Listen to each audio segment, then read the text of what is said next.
Hello, everyone. My name is Vladislav Sozoniuk, and I'm a senior advisor to the Director General of the Nuclear Energy Agency. It is my pleasure to welcome you all to the webinar series on disruptive technologies for nuclear safety applications. This webinar series is hosted by the Nuclear Energy Agency, the Korea Atomic Energy Research Institute, and the Korean Nuclear Society. The first webinar today is called From NI2050 Initiative to Disruptive Technologies, and this is a bridge session introducing 3 other webinars to be held in March and April 2021. Each of these will be dealing with different sets of disruptive technologies, including data innovations and cybersecurity, its potential use and challenges for nuclear safety applications. Let me point out that we will be recording each session and we will post the records online in the near future. And now I'm very pleased to introduce you the 3 distinguished speakers who will make welcoming remarks. Mr. William D. Magwood IV, Mr. Jin-Ho Park, and Mr. Jaejoo. First, you will be hearing from Mr. Magwood, the Director General of the Nuclear Energy Agency. Prior to this position, he served as one of the 5 commissioners at the US Nuclear Regulatory Commission. Mr. Magwood, the floor is yours.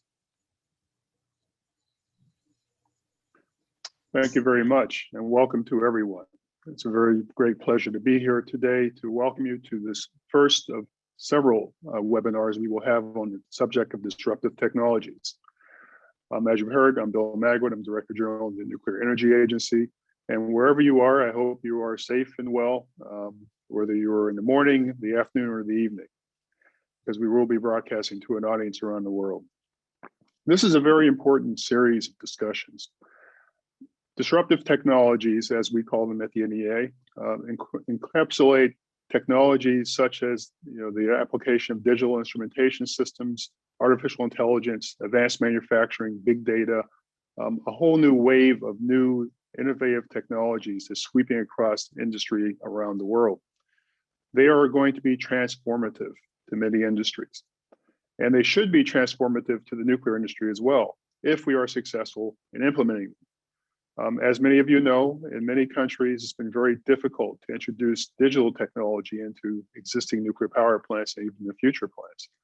If we find that these new technologies, such as artificial intelligence, are equally as difficult to apply to the nuclear sector as digital INC has been, we risk missing the boat. We risk the possibility of having nuclear fall behind other areas of industrial life and missing the opportunity to leverage these new technologies to improve performance and most importantly, safety. So safety really is at the forefront of this discussion. These technologies have the potential to make nuclear operations safer and more reliable than ever before. But they also have the challenge of coming into use in the nuclear facilities after being approved by regulators. And in many cases, regulators will require very specific information about the performance and safety characteristics of these technologies and before they can be applied. So that is really the point of these sessions, to discuss what will regulators need to see? What do regulators need to understand about these technologies to enable them to be used in nuclear facilities? And what safety advantages might they have that would encourage regulators to be more aggressive in allowing these technologies to go forward? I think that is really the central conversation we will have about these technologies going forward. And it's a very great pleasure to launch that discussion today with this webinar. So you will hear today from experienced people, both on the side of the developers and the implementers of these technologies. We also hear a lot from the regulators. And I really encourage you to listen carefully, and as opportunities arise over the next several months, to find questions that you can pose to the regulators to make sure that we are bringing the right perspective to these new innovations. So with that, I look forward to today's first bridge session but also invite you to participate in all the other sessions that will be coming over the course of the next few months. So thank you very much. And I give the floor back to Vladislav. Thank you, Mr. Magwood. And now I would like to introduce you Dr. Jin-Ho Park, the Senior Vice President for Nuclear Safety Research at Korea Atomic Energy Research Institute. He was also leading the Division for Nuclear Convergence Technology Development and working in the domain of nuclear safety. Mr. Park, the floor is yours. Thank you, Vladislav. Thank you for Vladislav. First, I would like to thank all of those who are participating today. This workshop was first proposed during Director General Magwood's visit to Korea in June 2019. A common ground was found between the two organizations on the importance of the transforming technological environment. It was originally planned as a face-to-face workshop, but as many other events, it has been postponed. And we decided to hold a teaser webinar first to keep the momentum. As seen, COVID-19 is affecting our lives in so many ways, and still there are so many new cases every day. The whole world is focusing its efforts on developing vaccine and treatments, also strengthening preventive measures at the same time. In the face of COVID-19, we have newly realized that the importance of wireless technology, virtual reality, and augmented reality technologies, and artificial intelligence in various aspects of our everyday lives. Technology convergence is happening faster than ever, lowering the walls between different fields. Embracing innovative technologies such as IoT, AI, big data, advanced robotics, 3D printing, etc., will provide important opportunities for the nuclear sector to enhance safety and improve public acceptance. The NEA has already been leading efforts in streamlining nuclear innovation through the NI2050 initiative, launched in 2015. The main outcomes of the initiative will provide a valuable guideline for applying disruptive technologies to nuclear energy.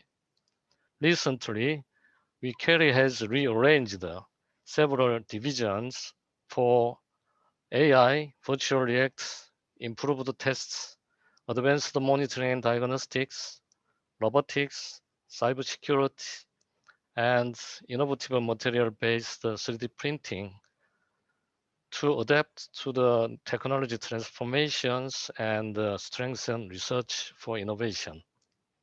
I hope this webinar can help identify the common barriers to innovation and develop the outcomes of NI2050 for safer nuclear technologies.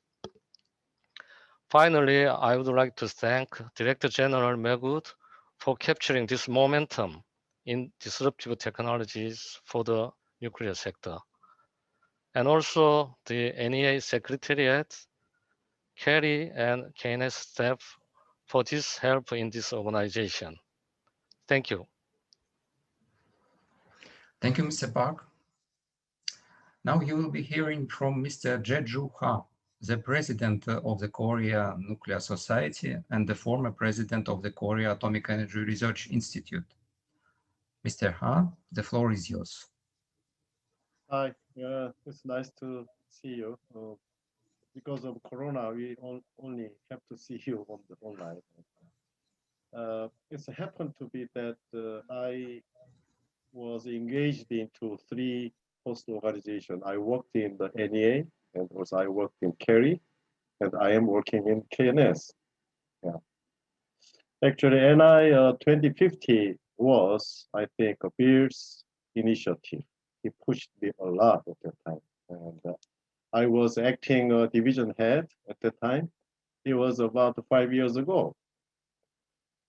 In the beginning, I had a lot of headache and how to do it. But many people helped me. Like today, we have a panelist, Fiona and Kemal, Hamid. All those people really helped and actively joined in our NI2050 program. So I'm very happy that such a NI2050 provide the background of this valuable seminar.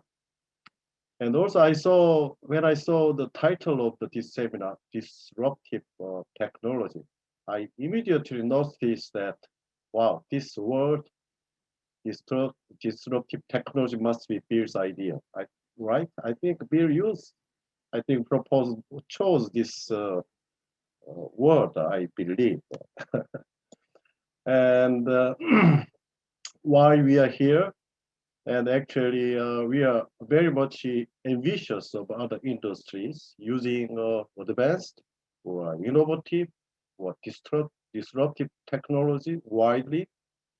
We are also eager to do so, but we could not do very much so far. Why?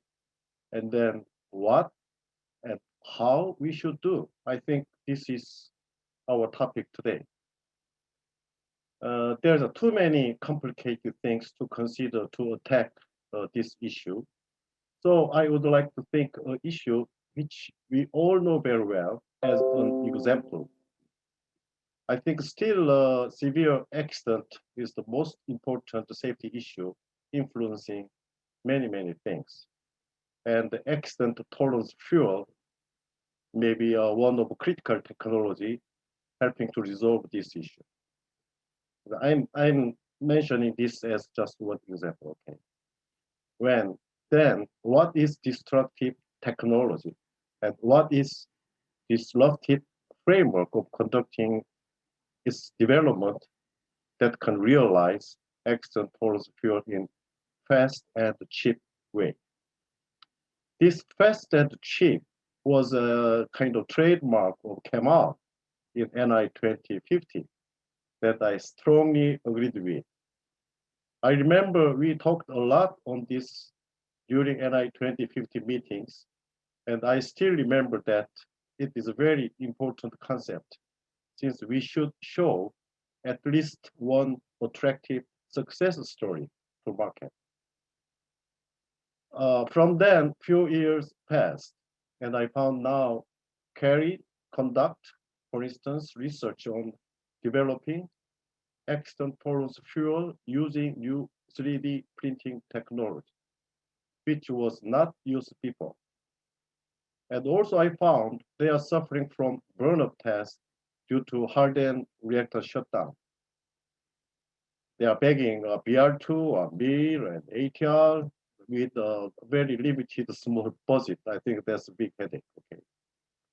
Then how can we further develop this potential disruptive technology, let's say 3D printing, and how can we find disruptive manner to resolve experimental facility problem in fast and cheap ways?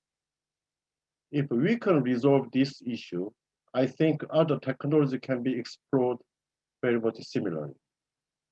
We may take these technologies as international benchmark or pilot project with a high priority, and then launch a tightly binding, dedicated team, let's say ATF, International Development Alliance, or we can establish a venture company with a clear goal and a strong leadership. Then we can make a collaborative effort together to demonstrate this is achievable in fast and cheap manner. It may look too easy to say conceptually, and we experience it may be too difficult to do in reality, but we should think it's simple just to start. Once started, then I think half done. Several years ago, an Asian colleague asked that though we started nuclear program at the similar time, let's say about 50 years ago. My country has nothing yet, but how Korea achieved so much? So I answered that while we did real actions, you just planned for the last 50 years. And we are still planning for the next 20 years. So just do it. That was my answer. I strongly encourage and support this series of seminars to produce fruitful and tangible outcomes. Also, ANS, KNS will really support it. Note that the KNS published the report on the nuclear future foresight cast and the countermeasures. Very recently, this was the end of the last year, which is about a couple of months ago. We considered the 3 different scenarios of a future potential environment changing and derived what to do for the future. So it is available in the KNS homepage, and I hope this report may also contribute to our report, our effort. So hoping regulations be more proactive. Let's do things bravely by trusting our passionate researchers and developers. So that's my message, that let's do something. Okay, thank you very much. Thank you so much, Mr. Han, for this very encouraging message. Now I would like to briefly introduce the panel discussion. The purpose of this panel is for nuclear experts that we have assembled here today to share the experience and perspective for innovations in nuclear, and particularly the challenges for the possible use of disruptive technologies in nuclear safety applications. We will begin with the presentation of Nuclear Innovations 2050, which is the NEA broad initiative launched in 2015 to accelerate research and development and market deployment of innovative nuclear fission technologies to contribute to a sustainable energy future. The findings and outcomes related to safety will be particularly highlighted during the panel discussion.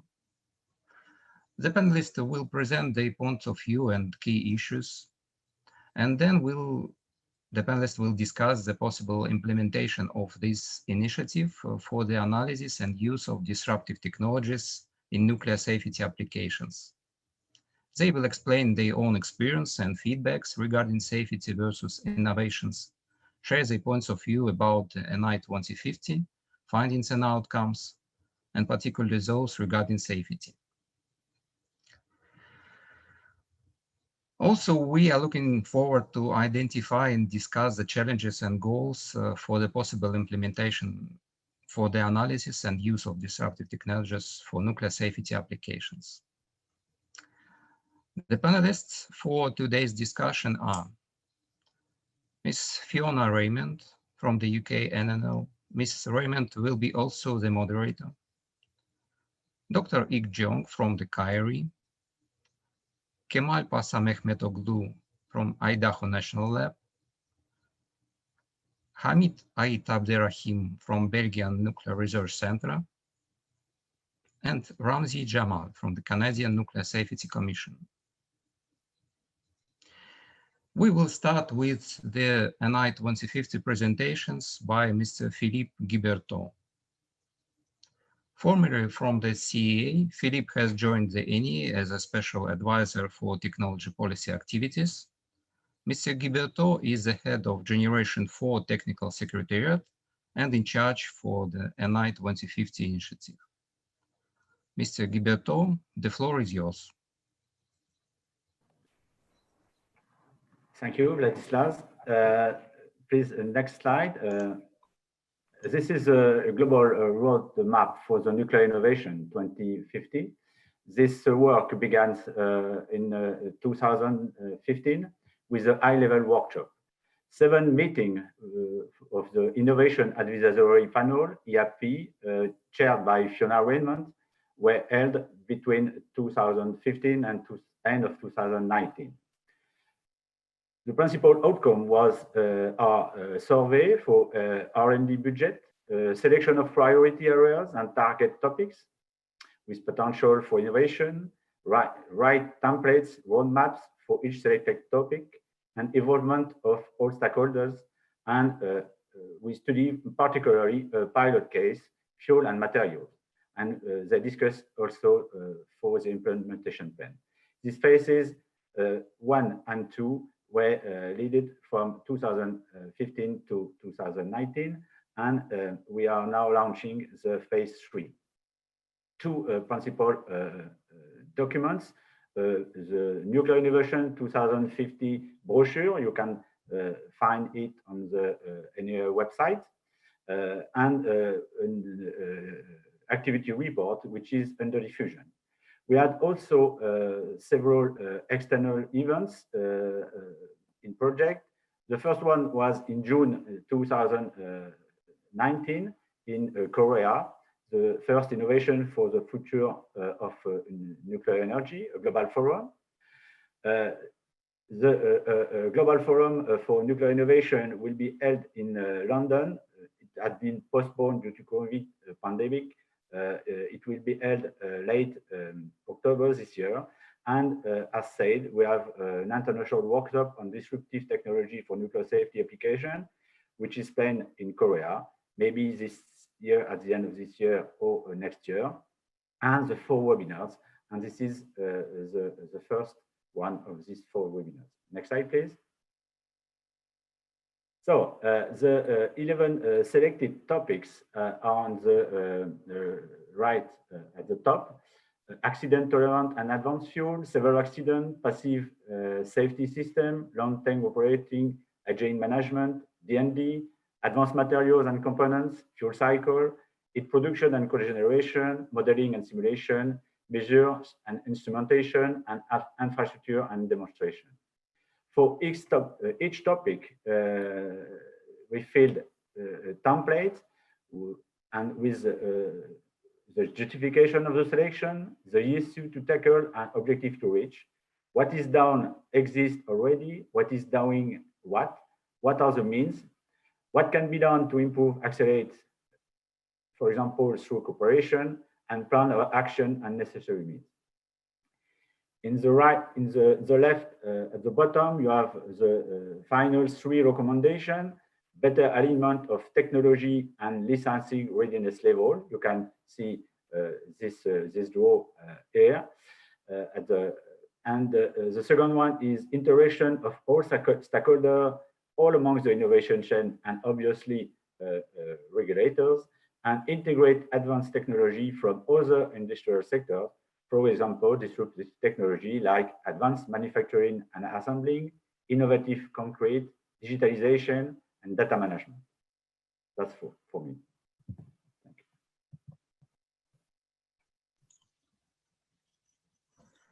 Thank you so much, Philippe, for this very detailed presentation. I think it will be a good start for our panel discussion. Now, I am very pleased to introduce Ms. Fiona Rayment, the Chief Science and Technology Officer at the UK National Nuclear Laboratory. She has many years of experience in nuclear industry, working on operations, technology, and strategic roles. She serves as a member of the UK Nuclear Industry Council, and she is a Vice Chair of the NEA Steering Committee. Ms. Fiona Rayment was also the chair of the NI2050 advisory panel. And today she will be the moderator of the panel discussion. I will introduce the other panelists. But first, let me ask you a question. Fiona, you were deeply involved in the NI2050 since the very beginning for more than 4 years. So please tell us your feedback about the NI2050 initiative, the findings and outcomes, and maybe particularly those regarding the safety. What is your own experience and feedback regarding safety versus innovations? Yes. Thank you, Vladislav, and it's absolutely wonderful to be here with everybody today. I think that where we really got to with the whole NI2050 review was to recognize the fact that many innovations that exist throughout the world could be applied to nuclear. And in particular, we thought around innovations within the nuclear sector, and also how you bring innovations to the nuclear sector. And both are as important as each other. And in particular, thinking around how we bring in innovative sensing, monitoring, diagnostics, new materials, robotics, enhancing accident tolerance in fuels are all examples that require development, testing, and licensing in order to be successful. So for any innovation really to be successful, we must find ways of bringing together all stakeholders early on in the innovation process. And when I mean all stakeholders, it's about bringing together the end user, the regulator, TSOs, laboratories, governments, all coming together early on in terms of really understanding how a particular technology might be able to be used within the nuclear sector, and really understanding the challenges and barriers to then take that forward. Another key aspect that came out of that NI2050 study was very much around how to make better use of scarce resources. Whether these resources are people, whether it is R&D infrastructure that is required to enable the research and development to be successful, or whether it be finances and actually enabling it to happen. And finances are also scarce, and nuclear is not the cheapest in terms of R&D to enable it to be successful. And therefore, finances, again, is a key area of focus. And so all of that coming together in terms of thinking about people, R&D infrastructure, and finances means that international engagement is absolutely key. And that's why I really think that the Nuclear Energy Agency can play a very, very important role in terms of enabling that international engagement and enabling the innovative, disruptive technologies to be successful. Now, I think the other thing I would say, in addition to that, some of there were some key obstacles that actually we highlighted as well as part of this, and the main key obstacle was about bringing stakeholders together early on, and the challenge there is around a number of stakeholders have very different reasons for being around the table.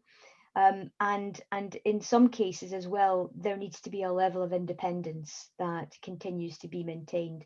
And that's especially the case for regulators, and making sure that that regulatory engagement can happen, but can happen in an independent way. And again, that's why I think that there's a real opportunity here to actually do something from an international perspective. Thank you, Fiona. That's a very good point. I think that the final thing I would say is that we then had some examples that came out of NI2050, and so I won't talk about them all right at this moment in time, but I'll just give one example, and then maybe I will go ahead and introduce the other panelists, and we can start to have a bit more of a dialogue on this. But one of the things I would talk about, and I guess I would because of the role that I do, I'm the Chief Science and Technology Officer at the UK National Nuclear Laboratory. And R&D infrastructure is a real key element in terms of being able to enable technology to be successful within the nuclear sector. So actually having access to R&D infrastructure is a key asset, I think, for the nuclear industry across the world. It enables the underpinning of safety and security in nuclear operations. So one of the things that the NEA has taken forward is the FIDES framework, the framework for irradiation experiments.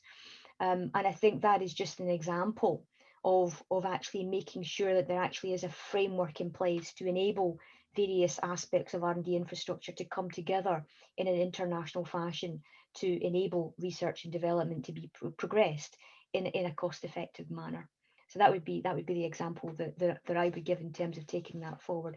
So Vladislav, if it's okay with you, what I'd like to do now is maybe start to introduce some of the other panelists and get some of their views on where we got to with NI2050 as well.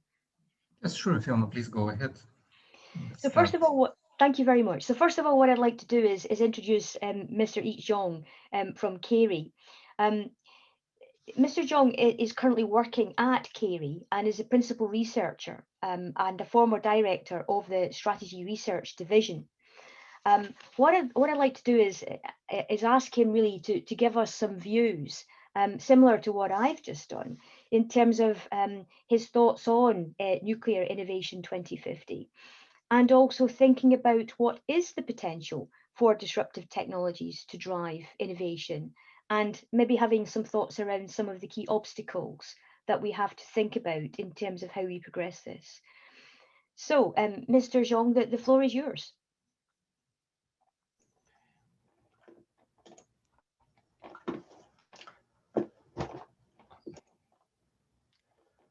Hello, this is Jeong from KAERI. Personally, I'm outside nuclear community temporarily. This year, I'm working for Korean National Defense University, advanced courses of national security as a research fellow and student. Nice to meet you again. Talking about NI2050, lots of endeavors of members of group and experts at the time of operating groups, drawing innovative technology roadmap and categorize technology sensors for successful development of innovative technology to make nuclear energy having competitiveness in the future. Now technology changes every day and is to be a main driver of the world economy. Innovation in nuclear safety can refer to the case of Rolls-Royce's smart sensors and General Electric is the digital twin factory.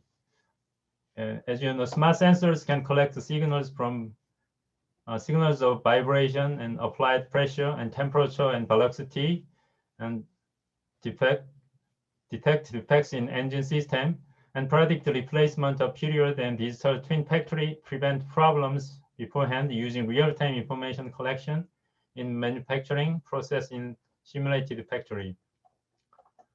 And Korean hydronuclear power KHNP is introducing innovative technology, namely first industrial revolution technology in the life cycle of nuclear power plant, construction of cyber plant, centralized control room with big data during plant operation, clouding system for prediction and diagnosis for maintenance of plant, and robotics for dismantlement and decommissioning of highly radiation.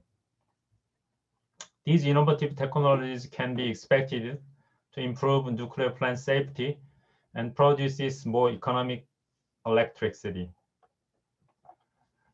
And obstacles to introduce disruptive technology in nuclear safety can be a support of technology development to deepen technology maturity and integrity, and overcoming difference in attitude in organizational aspect of views.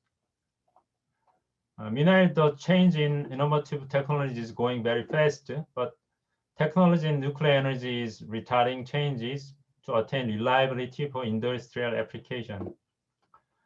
Continuation of funding and maintaining human resources for technology development is very important. As a case of Korea, in the national R&D programs of ICT, application for the improving nuclear plant safety, radioactive waste track recording with data, plant operation optimization with database monitoring of malfunction, AI scenario planning and simulation for the plant dismantlement are being conducted. Let aside of technical difficulty, one of the organizational problem is uncertainty in licensing and regulation with regulators. Korean experience in that aspect is a problem in the program for cooperation with regulators in developing first-generation reactors. To have better understanding of a new system with a different safety function and system characteristics, the program gives information to regulators and got feedback for development of system in the aspect of regulator. Another problem lies in industry. Innovative technology cannot be introduced easily if it does not guarantee short-term economic gains and fulfillment of regulatory requirements.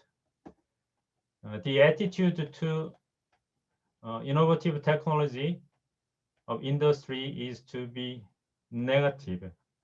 So the stepwise approach is needed for industry to apply innovative technology to nuclear energy system. It can start from providing performance of safety function under current regulatory requirement, and then go further to make change in regulatory and licensing procedures. Okay. That is great. Thank you so much. And when you think about this, I think that there's a lot happening at the moment in terms of real-time information collection. And the nuclear industry absolutely should benefit from this. And some of the innovative technologies that you've talked about do have the opportunity to improve safety and economics, and so should be able to help all stakeholders in terms of actually enable the nuclear technology to be successful. And I think it's also important, your point around these technologies will actually be able to be applied against not just the production of energy, but also in terms of thinking about the dismantling technologies for the future as well. So I'm sure we'll come back to some of that as we continue in the conversation. So thank you very much for opening this up and actually giving us some very good views there, Mr. Jeong, in terms of what's actually happening in Korea. What I'd like to do now is move to one of our other panelists, and I'd like to introduce you to Mr. Kemal Pasamehmetoglu from Idaho National Laboratory, who's currently actually serving as the Executive Director for the Versatile Test Reactor project. And a number of you will know Kemal. He internationally chairs a number of committees and is heavily engaged, of course, with the Nuclear Science Committee here at the OECD NEA. One thing I would flag in relation to Kemal is that he was instrumental in the launch of the Gateway for Accelerated Innovation in Nuclear initiative, which of course is about applying disruptive technologies within the USA. So Kemal, in terms of, I'd just be very interested in terms of your thoughts now, in terms of where you engaged in NI2050, and maybe some of your thoughts in terms of the findings and outcomes, particularly in relation to safety. And also, again, the same question, what do you believe the potential is for disruptive technologies to drive nuclear innovation, and maybe some of the main obstacles that you think we maybe have to overcome, giving an example if you feel appropriate. Kemal, over to you. Thank you, Fiona. And it's a pleasure to be part of this panel with my esteemed colleagues. NI2050 was a very interesting exercise, Fiona. One of the things I found out, we started that why is nuclear not innovating? And initially, I'm sorry, initially we thought, well, there are no innovative ideas that people are bringing. People are just happy to do the business as usual. With the Gateway for Accelerated Innovation program in the US and the NI2050, the international interactions, show that there are a lot of innovative ideas that people are coming up with, and they want to bring it into nuclear. The issue is not that we don't have ideas. The issue we found out is that getting those ideas to the finish line is difficult in nuclear. Dr. Ha mentioned that was my team in NI2050, faster and cheaper, and that was really, we found out that was the issue. Is in nuclear, it takes too long to bring an idea to the finish line, and it is expensive. And quite often, you mentioned the facilities, quite often people with the innovative ideas don't necessarily have access to those facilities or where they can test their ideas. So what we did in NI2050, we focused on the fuel element.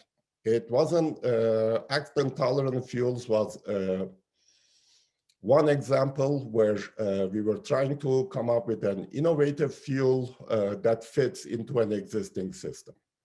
But you expand that and you also look at fuels and the fuel, I'm sure the panelists would agree with me that the fuel is always at the nexus of safety and performance for any reactor.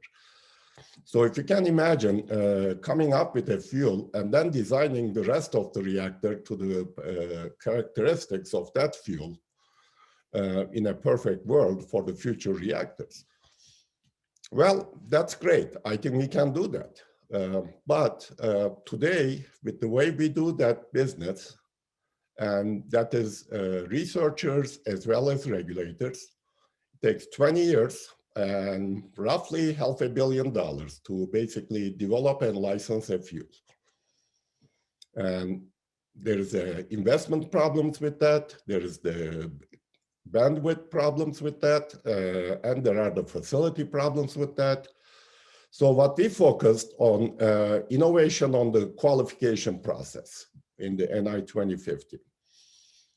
Now, I can imagine with a strong international effort, being able to do an irradiation with a fuel that somebody mentioned that somebody already started 3D printing fuels, and there are some institutions in the US who are also doing that.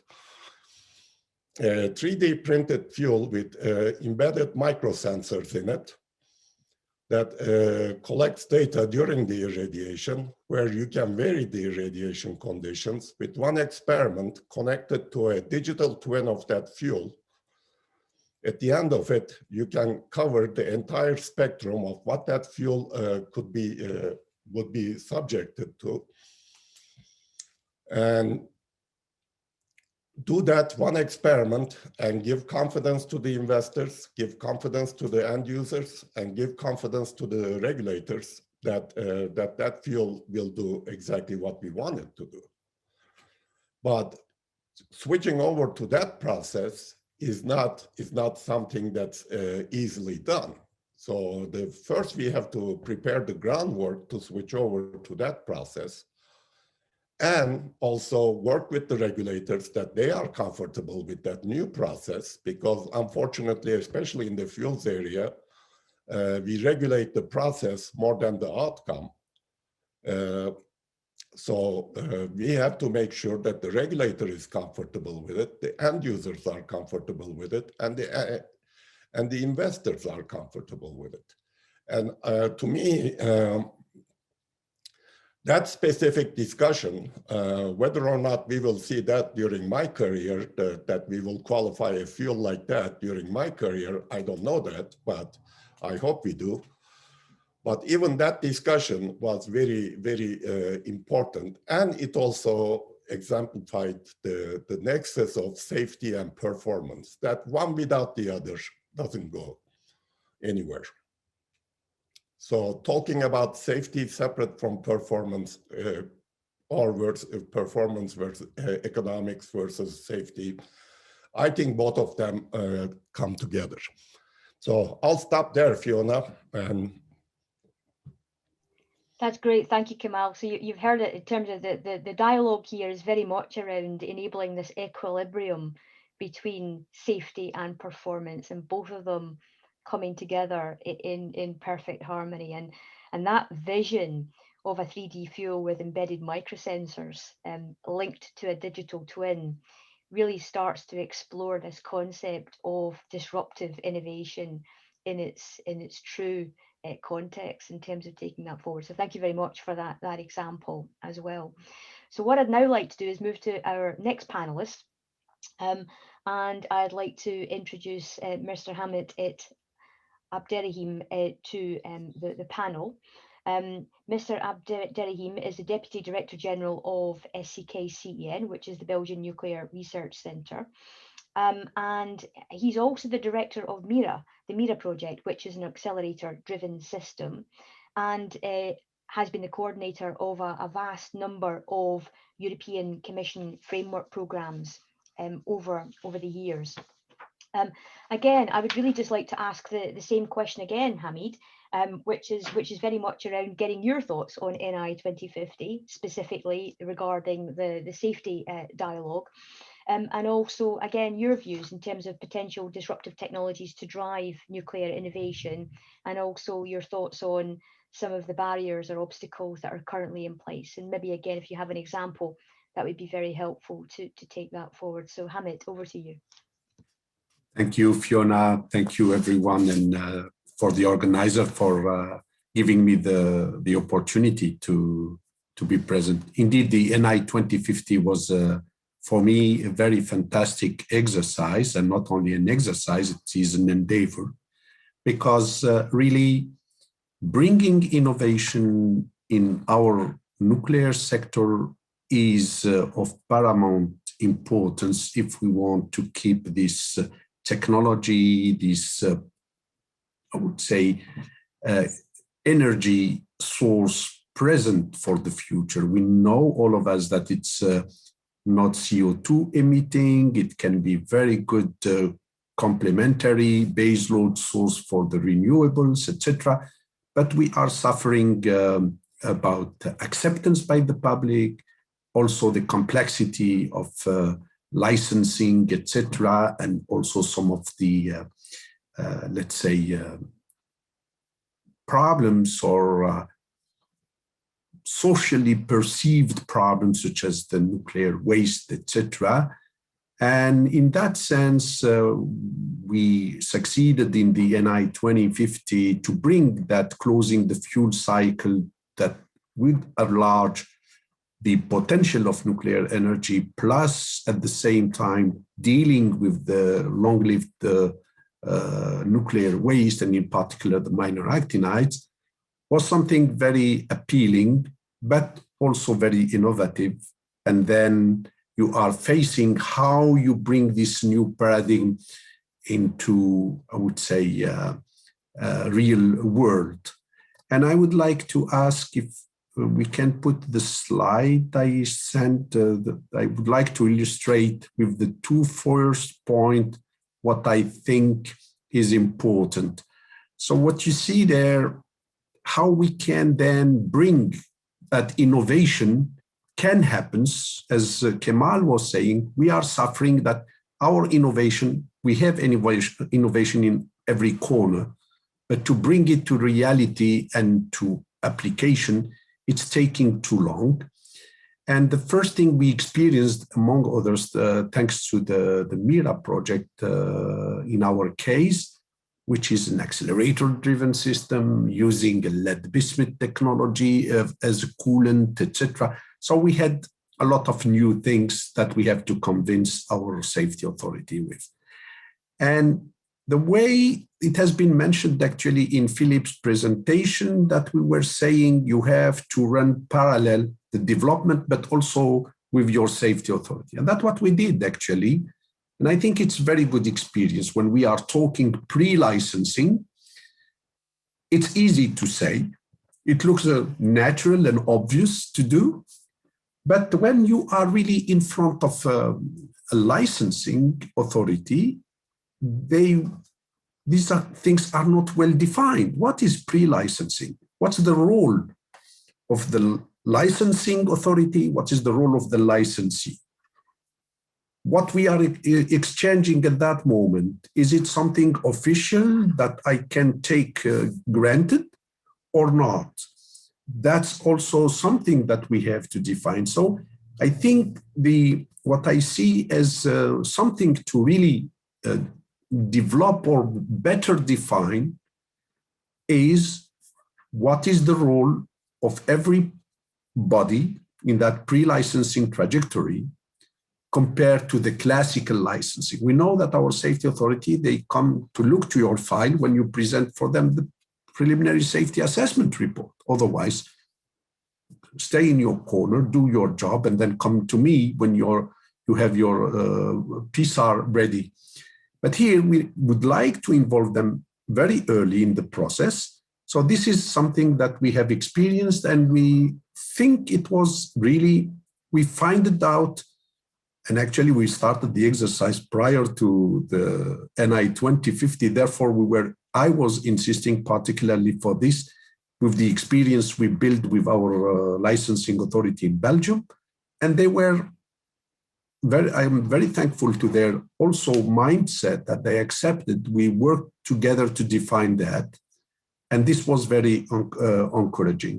A second thing I would say, which is needed, it has been already touched on, the numerical twins, not only for small components or important components, but I would say of all the facility, is something that we should be encouraging for innovation. First of all, because our young, talented people are so attracted by those numerical things, then we offer also things that they are attracted by. And secondly, you are complementing, I would say, real experiments with numerical twins, where you have to enhance also the modeling capabilities and capacity. And then also one thing I would say that we have to pay attention is the amount of data that we are collecting from our experiments. Today, it's very limited. And I would say that I will talk about the other aspect of the disruptive technologies like big data, etc. later on. I would like to stop here from this experience. But it was, for me, NI2050, really very good idea that we brought together. We learned from each other, from the different topics we addressed. And I'm very happy that we launched this template on the advanced fuel cycle, thanks to the Nuclear Science Committee and the support of Bill for this particular template that we have launched it this year. So yes, we can innovate. We can come with, I would say, challenging, demanding, and we are ready to progress. But we need still to do some work in introducing the disruptive technology. I will come back on how I see, for instance, the big data playing a role also for the safety. And I will insist what should be done then between safety authorities and the other actors. Thank you. Thank you for that, Hamid, and your point again around, again, stakeholders and bringing together regulators, together the licensing organizations, together with end users in a way that some sort of framework enables that dialogue to happen, pre-licensing capability is something I suspect that we'll come back and talk around, because it's not just important from a safety point of view, but it also drives performance, and so actually also links into that economics side of things as well. So thank you, and I'm sure we'll come back and have some further dialogue on that as we progress the panel. My pleasure. Thank you very much. So what I'd now like to do, so you've heard from a number of people now around what's been happening in terms of the NI2050 programme. And moving into the next part of the dialogue, I think it's really important to hear some other things, first of all. Number one, to actually hear about lessons learned from other industries. And then secondly, to actually start to have a dialogue in terms of, well, what do we do going forward? So what is the path forward in terms of these perspectives? So what I'd like to do in terms of actually enabling this dialogue is introduce everybody to Mr. Ramzi Jamal, who is the Executive Vice President and Chief Regulatory Operations Officer within the Regulatory Operations Branch of the Canadian Nuclear Safety Commission. Mr. Jamal has accumulated many years of experience in the nuclear industry, combining his management skills with scientific expertise and representing CNSC in various international activities. As the Chief Regulatory Operations Officer, he led the development of CNSC Regulatory Action Plan in response to the Fukushima Daiichi accident. Now, Mr. Kemal was actually very heavily engaged with a number of other key stakeholders in terms of a topic that was actually discussed very, very recently that was led by the OECD NEA, which was a workshop which actually happened in December.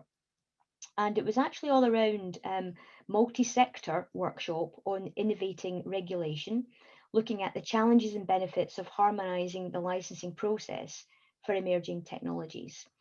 And so what we thought would be very interesting to do is actually enable Ramsey to talk about that and talk about some of the key aspects that came from that meeting, talking around things like how the nuclear industry can actually be inspired by some of these examples going forward, and what are the key ingredients that actually enabled other heavily regulated sectors to actually adopt and in fact embrace innovation and enable that to be successful.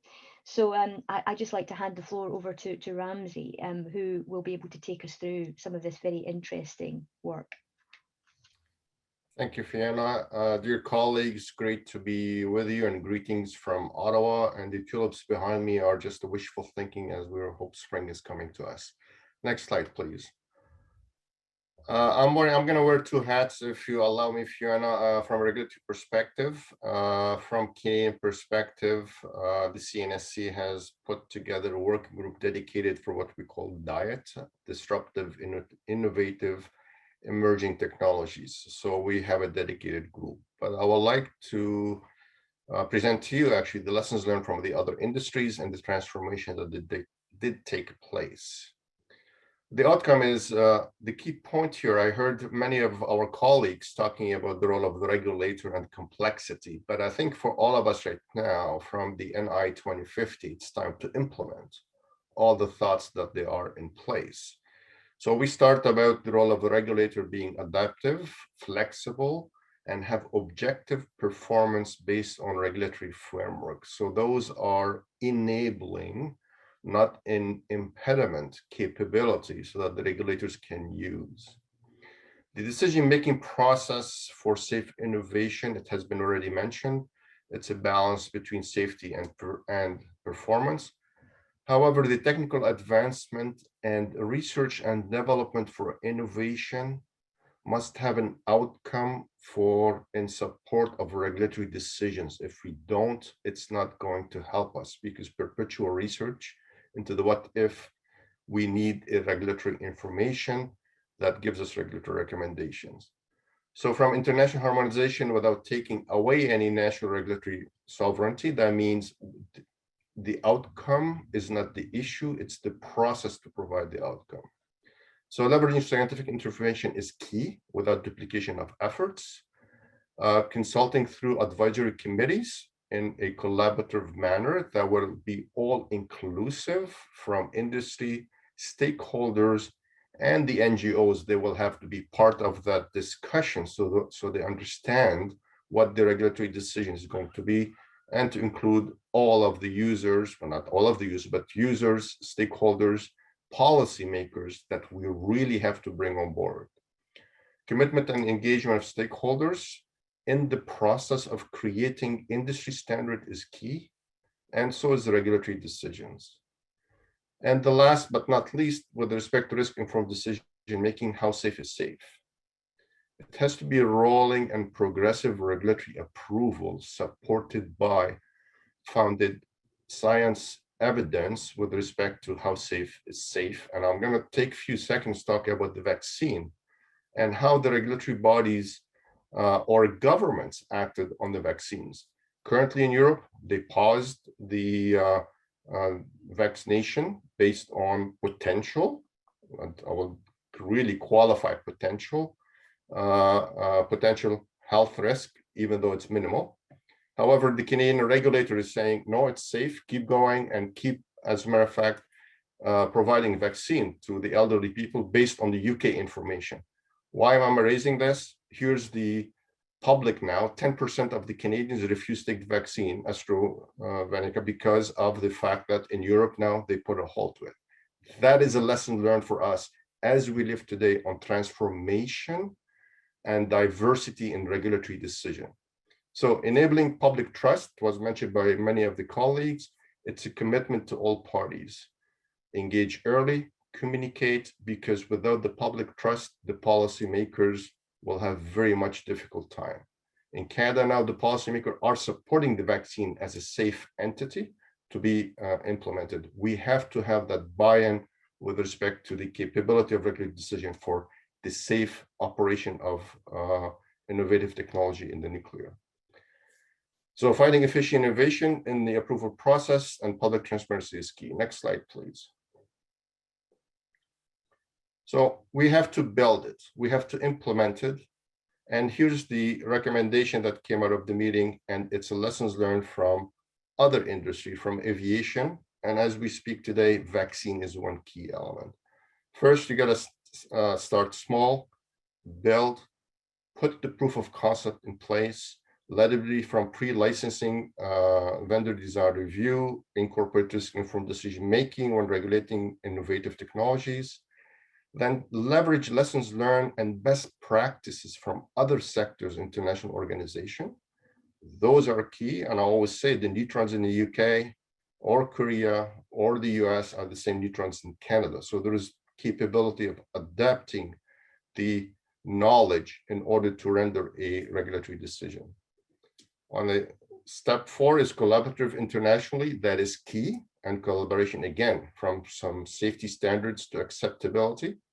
And then engage stakeholders early, often, and be transparent to gain the public trust. It has to be built, otherwise it's not going to be able to move forward with respect to the public trust.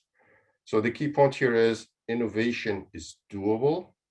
A regulatory decision can be sound based on international collaboration, and it's time for us to start to implement it, starting small and then expand it with the proof of concept. So thank you. I'm ready to take any questions. That's great. Thank you very much, Ramsey. And I think that the point that you've made there, just around having a process in place that actually enables that outcome, and that the innovation can't just be innovation for innovation's sake. We need to think of the innovation in terms of the outcomes and how it actually then enables regulatory decisions to occur. It is a key element. And that transparency associated with generating confidence in public trust. What I'd like to do now, I think it'd be really helpful now if all of the panelists, including Ramsey, put their cameras on and we all kind of stay on now. What I'd actually like to do is just actually generate a bit more of a debate around actually how this then links into some of the things that we're actually doing now in terms of NI2050. So let's actually think about how we do this. So I guess the first thing to maybe think about is, in terms of what has just been presented today, is to think about this from an industry point of view. And Kemal already actually talked around industry and some of the rationales for industry to engage. So maybe Kemal, just hearing what you've already heard from Ramsey and also your involvement with NI2050 so far, it'd be really interesting to get your thoughts in terms of how we then encourage industry to innovate on nuclear safety. And should we only count on the actual economic interest, or should the regulator enable licenses to actually to basically have some mandatory requirements in place in terms of taking this forward? So I'd be interested in your views. And Ramsey, if it's all right with you, as we go through this, if you've got some thoughts or comments that you'd actually like to contribute, please just let us know as we go through the various parts of this discussion. Okay. So Kemal, over to you. Yeah, thank you, Fiona. I work at a national laboratory. I do not represent the industry. However, I had the opportunity with in 2 initiatives, with the Gateway for Accelerated Innovation in Nuclear and the Accident-Tolerant Fuel initiatives. When they started, I had long discussions with the industry participants. And in those kind of settings, you try to be, especially when you're trying to start a new initiative, you try to be more provocative than you would usually be, try to get them to speak up on exactly what it is that they are willing to invest as well as accept in terms of end users. One of the things we found out when we talk about industry, one element of it is the end user, the utilities. Now, in the United States, the utilities are very proud of their safety record. So a conversation along the lines of improving safety with added cost doesn't necessarily go very well with them. However, if you couch the conversation in a way that it does, while improving safety, you also improve the performance. And by that, I mean things that make their lives easier. If you are going to talk about accident-tolerant fuels, yeah, they are not. Their biggest concern is not a severe accident where the fuel performs better, but at a much higher cost than a standard fuel. However, if that fuel at the same time makes the operations easier, gets rid of some of the safety systems that they have to maintain, then they are very interested. And obviously now that brings up another interaction with the regulators, because the regulators typically don't want to give up a safety system that already exists until it is proven that that fuel will really do that. So that was a very interesting discussion from their perspective. Obviously, a fuel that doesn't leak gives them economic incentives. They don't have to shut down their plant, so that's great. That's an added value. If you can predict when a pump is going to trip with disruptive technologies and prevent that, it may not lead to an accident, but they don't have to shut down their plant and they can do the preventive maintenance during the regular shutdowns. That's a added incentive for industry. Now, another set of people that we have talked to were the investors in those, either the developers or investors, not the utilities. Now, from the investor standpoint, their biggest concern with nuclear innovation, they are willing to invest into it, but they, again, going back to the previous theme, is they want it fast and cheap, not necessarily for success, but even if it is failure, they want it fast and cheap. If something is not going to go too far, if it's not a very good idea, they want to know about it as quickly as possible instead of waiting 10 years and then figuring out. And the other thing, and that is where this licensing readiness level stuff started in under the GAIN initiative, was that they view regulatory risk as a big risk for investment. They don't want to wait 10 years, 15 years to come to the end and then present a package and find out that, wow, we haven't done all the right experiments, we don't have all the answers, so we gotta go back and start all over again. So that continuous interactions with the regulator and some benchmarks along the lines in terms of the licensing readiness level or whatever you call it, that they can gauge, yes, this is going in the right direction, and the regulators, we are getting to the answers that the regulators will be looking for, therefore I'm going to invest the next $100 million into this concept. So that's their perspective in terms of investing into innovation.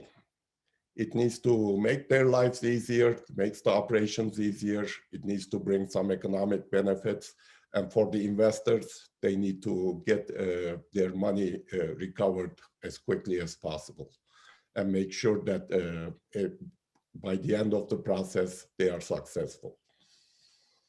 That's great, thanks, Kemal. And there was a question that actually came in from the audience in terms of economics, actually asking, you know, are we prioritizing the economic benefit associated with these technologies as part of what we need to do going forward? And I think you've actually very, very succinctly addressed that, because you've actually said that as taking this forward, you actually need to think about the performance as well as the safety, and actually both come together hand in hand in terms of being able to apply that. Ramsey, you wanted to make a comment in relation to this. Thank you very much, Fiona. I'd like to support Kemal's last comments from a regulatory perspective and the discussion we had learning from other industries under the Canada and NEA.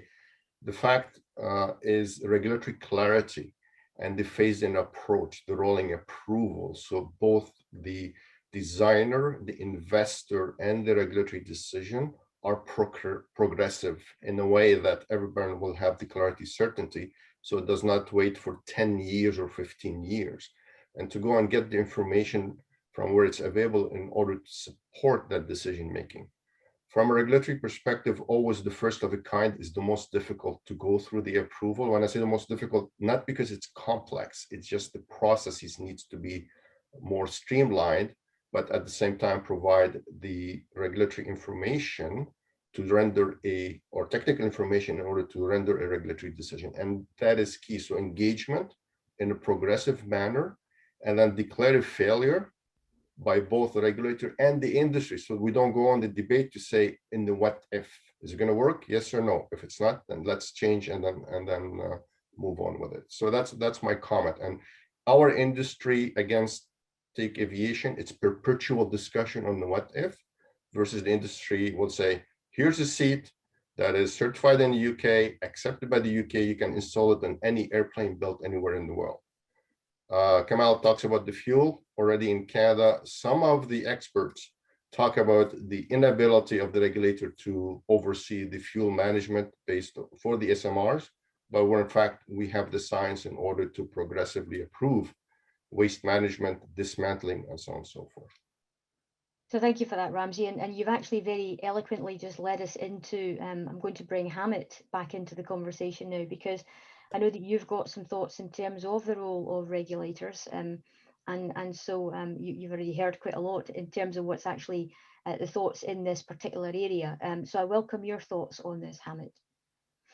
Yeah, I think, first of all, as it has been said, we need for sure this continuous, I would say, dialogue with the licensing authority. But allow me to jump about the disruptive technologies. I would like to touch on one aspect, which is the big data, how this can be helping us or serving in the licensing. Because I think if we can put the slide back.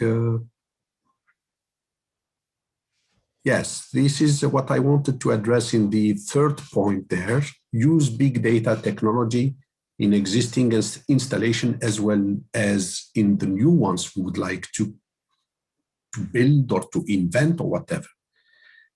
It has been touched on that actually preventive maintenance, etc., could be done if we are collecting, or the numerical twins, if we are adding there more simulation and collecting more data.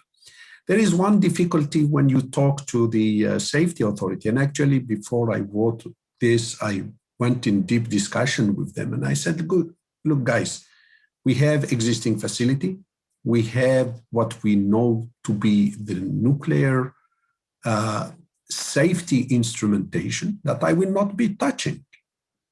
But for collecting more data, I can put as much as I can of instrumentation, cheap one, that I can afford to, I would say it can fail every week. I don't care. Well, I care, but I mean, it's not from the safety point of view, it's not an issue. So therefore, I think for me, this idea of big data, we should know, first of all, that when we are talking about big data, we are shifting from our classical way of doing with from the static data that we are collecting, a certain number, whereas we go for more dynamic and accelerated mode. And therefore, we talk about those 5V, let's say, paradigm for the big data. The volume is much, much bigger than what we are used to do. The second thing is the velocity. It's not anymore very long or let's say small quantity of data. It's rapidly generated, either through also the, if I'm talking now in general, not specifically for the nuclear, but from the internet, etc., the amount you are collecting is enormous. And also with multi-array instrumentation, you will be generating in very rapid time. So the quantities we are going to manage, to treat, etc., are becoming very important. The second thing, the third V is the variety of the data we are collecting. Images, we are collecting data, measured one, digital ones, etc. And also in different, I would say, manner we are collecting that. And the fourth V, the veracity. What's the quality of the data you are collecting? What is the accuracy of those data? The how to say, redundancy of the data, etc., is also something which is important. And but all this is nice. But the fifth V, it has been touched by Kemal. Why are you going to do all that? What is the value of doing all that? You are coming to disturb me as an operator, or you come to disturb my way of thinking as a licensing authority. So the first thing, and I think this is the most important, the fifth V is defining the value of doing that. What brings me, for me as a licensing authority? What does it bring to me as an operator? What does it bring to me as an innovator willing to put something new in the market? Or so that will be the thing that we have to focus on, and that we need there to define that fifth V, really a common understanding, not per se a common understanding, but everyone finds a value in this application of the big data. And then we will then, by knowing that, we will then define what we need to collect. And secondly, why and how to collect it. And among others, for me, for the safety point of view and the safety authority, the first thing that I don't need a nuclear safety instrumentation for this kind of collection of data. Then it comes that you are coming in affordable prices for collecting those kind of data, which is also, I mean, we can say we would like to introduce innovation, etc., disruptive technology, but if it becomes unaffordable from the economic point of view, we can't do it. And so that is, for me, where I would say today, I discussed with our safety authorities, and we are dealing with that to say, look, guys, we have to sit together to define that. And then we are choosing the appropriate extra instrumentation that we need, which will collecting for us extra data. We can make preventive maintenance. We can make already predictive things with that, or we discover, let's say, thanks to our nuclear instrumentation, some, I would say, unforeseen situation, but thanks to the extra instrumentation we have put in there, we can come to understand what's going on in terms of physics, in terms of modeling, because we have to also have the modeling also enhanced in that direction. So for me, this is the interaction that we need to have with our safety authorities, not at country level, even maybe bring those things internationally, that we are then seeing a value in the way that we are introducing. I think Ramzi was telling us what we learn in the other industries. So I think then we have to define the value, why we are doing that. That's the value, what we are going to earn all together as regulator, as an industry, as a developer, etc. And I think for me, this is the things besides what I said before, bringing the dialogue on innovation from days one, but also on how those innovative or disruptive technologies can help us. It's also things that we have to focus. And if I go back to my 5 V's, the last one is the most important, because this is where we see the added value. Thank you, Hamid. And I think that's very important to view it in that fashion. I guess the other point I would bring out in relation to this then starts to link into the role of governments. And you know, when we talk about all of the various stakeholders, of course, governments are always going to be a key stakeholder when it comes to the nuclear industry. And if you think about that and kind of start to really kind of think about what is the role of government, for me, it's around recognizing that nuclear technology requires a resource intensive effort, and in many cases actually at an international level. So I think the government can actually create a policy instrument, an enabling framework, if you will, to enable nuclear applications to operate successfully. Things like the sort of financing and investment side of things, access to nuclear expertise, access to critical R&D nuclear infrastructure, and enabling that actively engaged regulator is all part of what I think that the government can do in terms of taking that forward. And I had a thought around what that meant in terms of the sort of kind of partnership that might be in place then.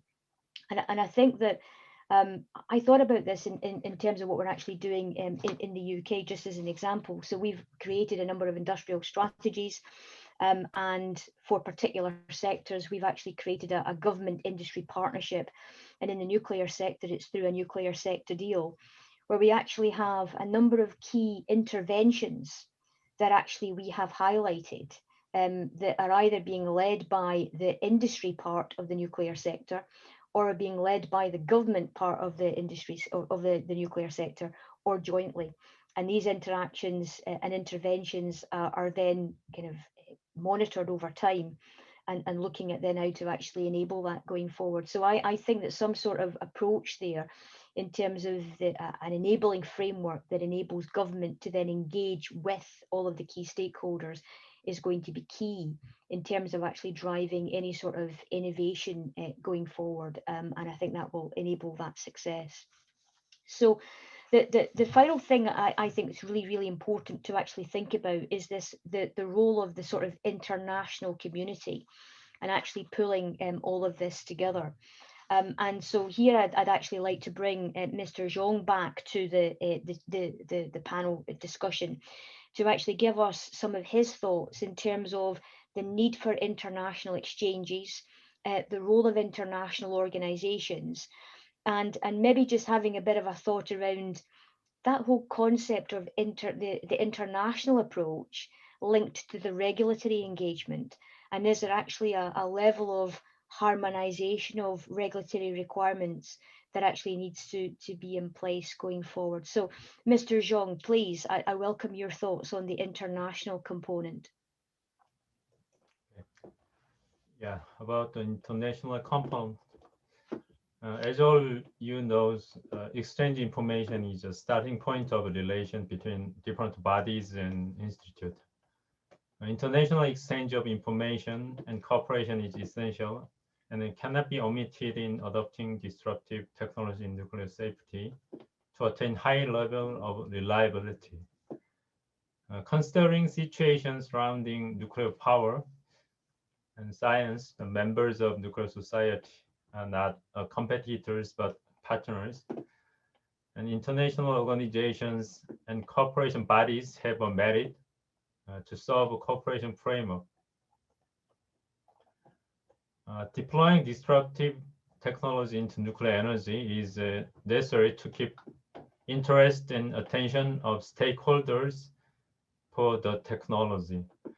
International organizations have a capacity and can play a role to make stakeholders convene regularly from different points of view and to reduce and narrow down the gaps in attitude. Dissemination best practice of applying disruptive technology integrating worldwide activities, setting up international database, providing information on infrastructures for technology development, and intensified outreach activity for expanding role of nuclear energy is in the future can be possible activities. And the regulatory aspect, the harmonization of regulatory requirement is essential to accelerate the international deployment of disruptive technology. Licensability and market deployment are related closely, and regulators cannot be in the front area regarding a technology development.